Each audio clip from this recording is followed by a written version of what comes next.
Welcome to FuzzyTek, the show where I talk about technical, geeky, nerdy stuff. I'm Fuzzy, and this one's a little bit different. I'm going to be making a inventory system for electronic components. As of yesterday, I created this very basic, not complete spreadsheet, and I've done some research, and there's been a lot of inventory databases created, but they've not really been the kind of thing I'm looking for. I want a web-based system, and they've all been computer programs. Some of them have been a bit too much. I just want it really simple, basically. So I'm going to start by writing the things I need, the requirements, and then we're going to make it.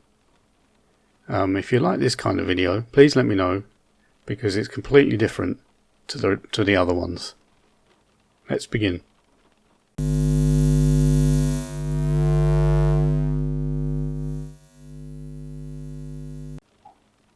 So I'm going to write some requirements here.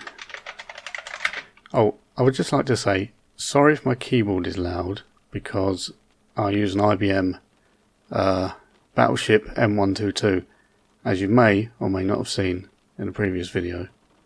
And yeah, it's a bit loud, but I love it. And I'm not sorry, actually, because I love it. Anyway, electronics inventory system requirements. So we're going to need, it's going to be very simple. It's going to have a database of parts, the ability to add new parts, edit and remove previous ones. I want it to have the ability to hide specifics from view. So the specifics are going to be the bit I'm going to write in a moment. They're the things that each part will have, like a name and description and stuff like that. I want to sort by specifics, and we want to be able to view the datasheet. So upload and or link to datasheet. I want to be able to export to Excel or other formats. Maybe, who knows. So part database specifics. I would like it name. So that'd be like LED, whatever. Description, storage location. So that will be physical storage location. I mean, I don't label stuff and put it in particular places, but someone might have, you know, a row of bins on the wall, and then they put all the capacitors in one. So, you know, capacitor drawer 5, whatever. Footprint. That's not carbon footprint. That's the you know, the package type. Whether it's a through hole, 2-pin, or, you know, dip or SIP or whatever. SOT 37. That's not a thing. I don't know why I said that. Amount. How many you have. Data sheet. Pretty self-explanatory. Entry date. You might want to sort by when did I get this thing in the database. Updated date. These don't have to actually be in the final thing. And a comment if you want to write a comment about the particular product. So to do this, I'm going to use Python, but there will be technical requirements. We need a database system. I don't know what yet. I'm thinking of MongoDB. I could use MySQL, but I feel like it's a bit too much, a bit heavy. I want it to be very simple. We need a web front end. I know what I'm using for this because it's the only thing I've used before. If anyone knows of anything that I should check out, let me know. But Flask and Bootstrap will be my go-to for that. And for those, I'm just gonna, these are just ideas to help me, because I'll probably forget about these things on the way. So pagination, so we don't want every single thing listed all at once. We might want maybe, you know, 20 things, and then go to page 2, another 20 things. Data sheet, upload, replace, and delete. So if there's a new data sheet comes out, you can just replace it. I mean, I don't know why it would be, but you know, maybe there's an error in a previous one, or you just don't want it anymore. Delete it. Column sorting, so you can click on name and it will sort them by alphabetical order, or date, or how many you have, you know, whichever. We want to be able to export. Wait, this isn't to do with the front end now. We want to be able to export to Excel or others.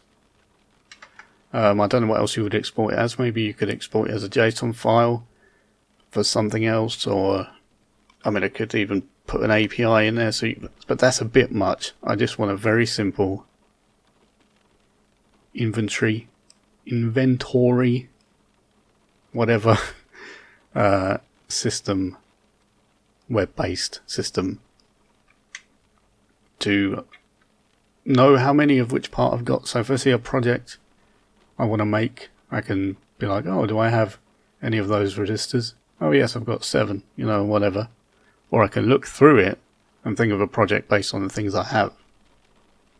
Something like that, anyway. So this is the basics. I'll probably think of more along the way. I don't know exactly, you know, the very, very specifics, because I haven't started creating it yet. I might think of something or realize that something doesn't work.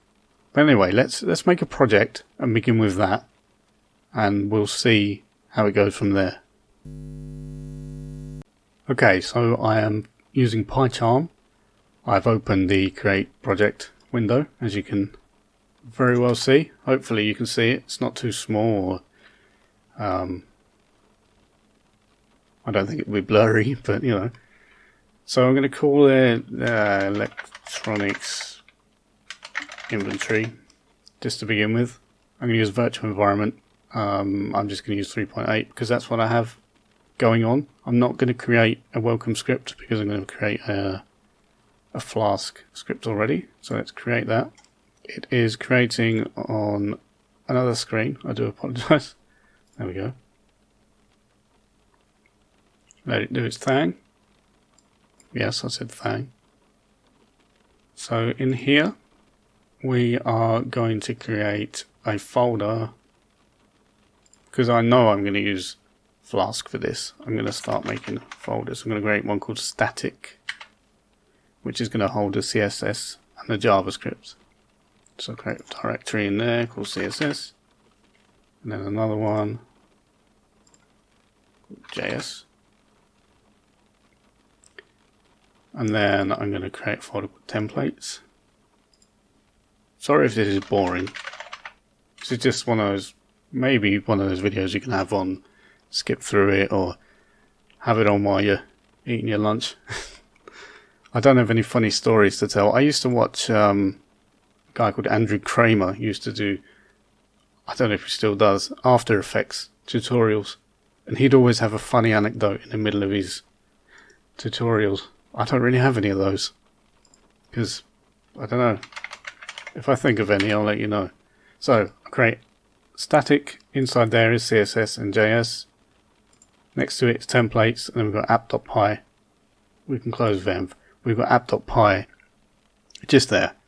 So first off, from Flask, import Flask and render underscore template. Now they're not installed at the moment. Yes, I know. Sorry. They're not installed at the moment, but I'm going to do that now. So to do that, I need to add a configuration to my project. So this is using my electronics inventory interpreter. The script path is electronics inventory app.py. Now we can go to File, Settings. I always forget this bit. I always forget where it is. I think it's Projects, Interpreter, and there's our... There are easier ways to do this. I could use the terminal down here to just pip install whatever, but I don't know. I just like doing it like this. Everybody's different. So we type Flask.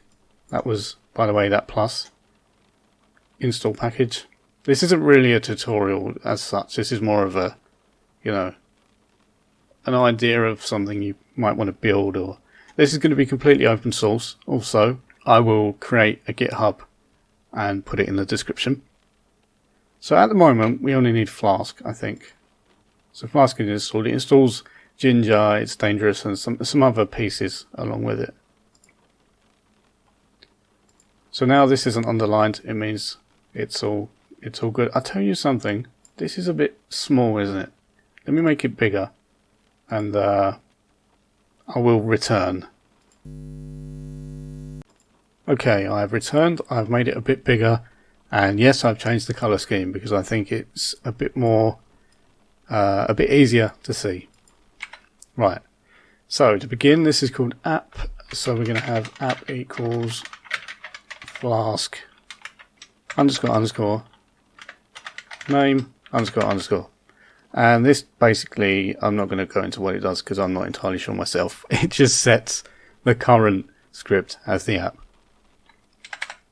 And then we need at the bottom, whilst we're doing this, I've just copied and pasted this from another project, but this basically says as long as it's running, then run the app. When we actually use this, we'll use something like Unicorn or whatever other ones are available. I'll have a look around to run it, but this is just while we're developing it. Now we've got this, we need to define our index page because this is web-based. So to do that, you do @app.root or route, and then inside those you put a /. So that's basically the website. And then you define index. And then we can return, hey there, smiley face. So this will just let me know if the system works. And the configuration, I've just realized I didn't save it. So we need to create configuration from the template. There we go. Now we should be good. And up here we've got a play sign. Okay, now if I run it and it works, we can continue with creating the actual project. So if I press the play up here, it tells me it's running on localhost and then port 5000. If I click this, here it is. Hey there, smiley face in Firefox. So it's working. We can stop that. We can bring this down. We can move this over a bit. We don't want to return text though. We want to return a template, which is what this render template is for. And I'm lazy. I'm going to copy. I'm going to paste that there. Return render template. And in brackets, we want to return, I don't know, index.html. Obviously, everybody's different with how they make their code, but I'm going to put version up there as a variable. I can change it whenever, and to make it a bit easier to see, because that might change more frequently than other stuff, I'm going to put some hashes around it and not a 3 at the end. Not that it would matter, but you know, that's the version. Now the version is going to be used basically in the config file. We're going to make a config file that's going to hold the configuration. So when you save the settings, it will overwrite the config file. The reason I'm doing that is because I don't want to clog up the database with configuration stuff. I want that to just be components. So I'm going to create a new file. I'm going to call config.ini, and I'm going to have a site settings. No, I mean system settings. And in here, I'm going to put version equals -1. And the reason I put -1, you'll see in a moment, it's going to get overwritten by whichever version is in the app. And the reason for that also is because the config.ini will be overwritten by the settings page. So here I've got something I wrote earlier, which I'm going to put below app. Right, so what I've done here, I've set version to 0.1, and then down here I've got a config that reads the file I just made and then sets in the system settings version to that up there, 0.1. And that means that this file will be written as soon as this, well, not the whole file, this version part will be written as soon as this runs. And the reason for that is that it will be overwritten, that must be correct, by the system settings page that we create in the web front end. So now what we can do is pass in that config file. It's as simple as config equals config. And now we can access every header we make inside here. We can access through this one variable inside the HTML. This may be a backwards way of doing things, but I don't know. Is it? As long as it gets done, who cares which order you do it in. So now I'm going to make another page route that will be if there's any errors. So that will be /error/ and then we're going to say string :e, which says, well, you'll see how it works. E, which will be that string that's put in, so it'll be error/ and then there'll be a string in the URL, which will be the actual error. And then that will return render template error.html error equals e. I nearly went like this. Nearly. What I'm going to do now is create the HTML pages so that we're not stuck behind the and then I have to create a million pages. So I'm going to make index.html and I'm putting these inside templates folder. Then I'm going to make. Now I'm not clicking HTML file because I'm going to completely create everything anyway. So there's no point in, because that will give me, if I create one here, it will give me all this, which I do need, but I don't yet. You'll see why in a moment. Let's delete that one. Or I could just rename it to error.html. There we go. We've got our index, we've got our error. Delete that, save it. Control S. Most of you probably know that already. And inside templates, I'm going to create another folder called ink. And then inside ink, I'm going to create another file called header.html. And then another one called footer.html. And the reason I didn't create those template HTML files just now is because the header will be included. So I'm copying this from a previous project. So in header.html I've put this, which was similar to the template that I showed you just now in the file before I renamed it. That's the reason I didn't put it in, because I'm going to include header.html at the start of these. And the same with footer, I'm going to include that at the end. and then all the content's going to be in the middle, so I don't have to repeat the header every time. So title, I'm just going to put electronics inventory. Just for now, these two are from Bootstrap, which we haven't yet included anywhere, but I will do that in a moment. Maybe I should have done that first. But like I said, who cares what order you do stuff? As long as you know what you're doing, it doesn't really matter. And this is taken from another project of mine, so I had to edit it a little bit, but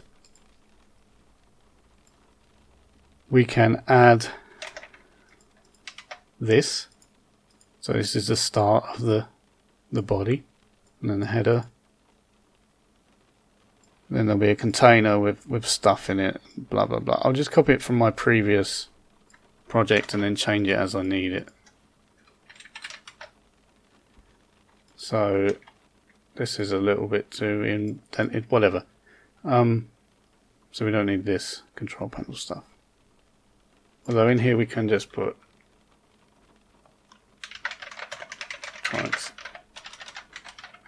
three. So this was a previous project, a media player for a Raspberry Pi, but I gave up with it in the end. It was too much trouble, like a lot of my projects end up being, but still. So we have the header.html, and it's the beginning of the navigation links, and then it will go on to the page content, which will be an index, which is here, which we do not have anything in there yet, but that's what we'll do next. No, we won't. we will put in Bootstrap next. Sorry if this is all over the place. I'm not used to making these kind of videos. If you've seen any of my other ones, they usually are very scripted and very to the point. This is very informal and just trying something new. Something, well, not new, something different. Right, here I am on the Bootstrap website, getbootstrap.com, and I'm going to download the files. Now, sometimes I will just use the CDN, but I want this to be kind of standalone, not necessarily have access to the internet. So I'm going to download the compiled CSS and JavaScript and include them. That's why I made the CSS and JS files, folders in the static folder within the project. So here they are. What I'm going to do for now is I'm going to extract this to the desktop. Normally I don't like things on the desktop, but for the sake of this I will do it. Because if you see in here there is all these other ones. I don't want the map files, I don't want, there's a lot of things in here that I don't want. And in the JS there's like a normal bundle file, and then there's a min version, and you don't need all this stuff. I'll just use bootstrap bundle min.js probably. So here on the left we've got the Bootstrap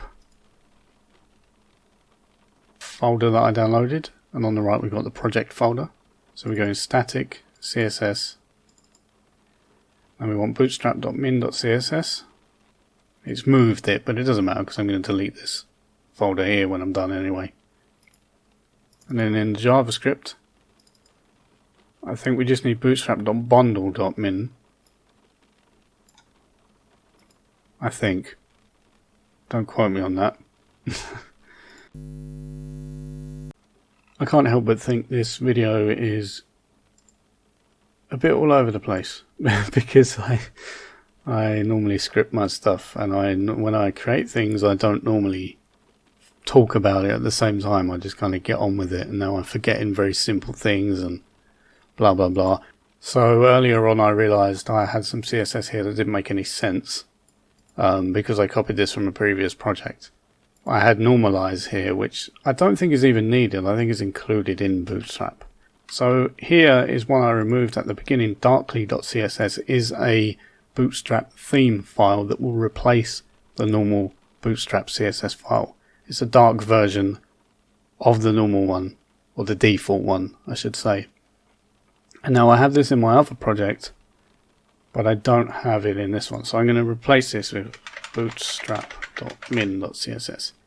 Anyway, style.css is custom overrides for this, which I always add in, or anything that isn't related to Bootstrap that I add in some sort of style for something. So I'll add that in there anyway, in the CSS folder. So now this is all good. This should look pretty good because now it's reference Bootstrap. But what we don't yet have is the JavaScript, which is bootstrap.bundle.min.js. So we need to create the footer, of course. That would help a lot, wouldn't it? So in the footer, I'm going to have footer. We're going to say, now I'm copying this from the other project, but this is Bootstrap stuff.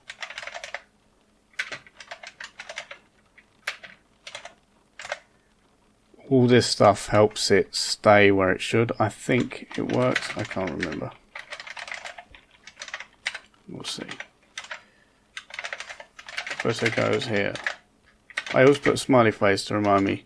Should be happy. We're going to end the footer, and then at the bottom, I think is where. Oh wait, the footer's already ended. Let's end the body there, and then end the HTML there, which means this should all be over there, and this should be over there. I'm going to put the script here because this is where I put it before.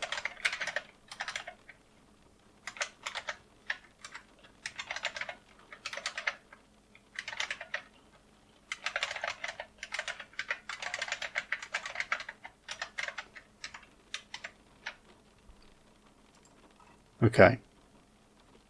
Now I'm going to go back into the header and then run it, and it should work this time. Of course it doesn't.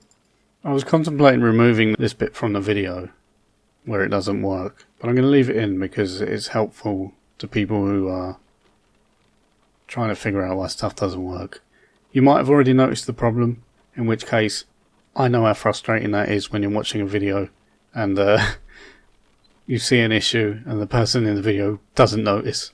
But anyway, I'm going to put some content here. I know the problem already. I've just figured it out. I haven't included the header or the footer.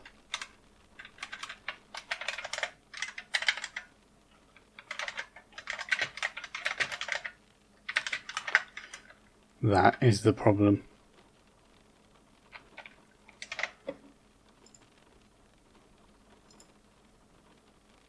Yep, there we go. So Bootstrap seems to be working fine. This obviously is over there to the left and not there because we haven't used the container and blah blah blah blah blah. This isn't really a HTML tutorial. It's not really a tutorial at all. It's just something to watch, I suppose. So we've done the header. We've done the footer. It was all a bit of a mess, but we've got a basic Bootstrap site going. I'll fill in all the rest of it. I mean, yeah, which I don't need to fill it in yet. I feel like I'm doing things in the wrong order. I should have made a plan. Let's work on creating the actual system and then put bits in the HTML to test that bit of the system as we go along. I think that's what I'll do. But I think that's it for this part of the video. Thanks for watching. As I always say, if you liked it, give it a thumbs up. If you didn't, please tell me why. If you've got any comments, questions, suggestions, or you just want to shout at me for my bad planning, chuck it in the comment section. And until next time, thanks for watching. Bye bye.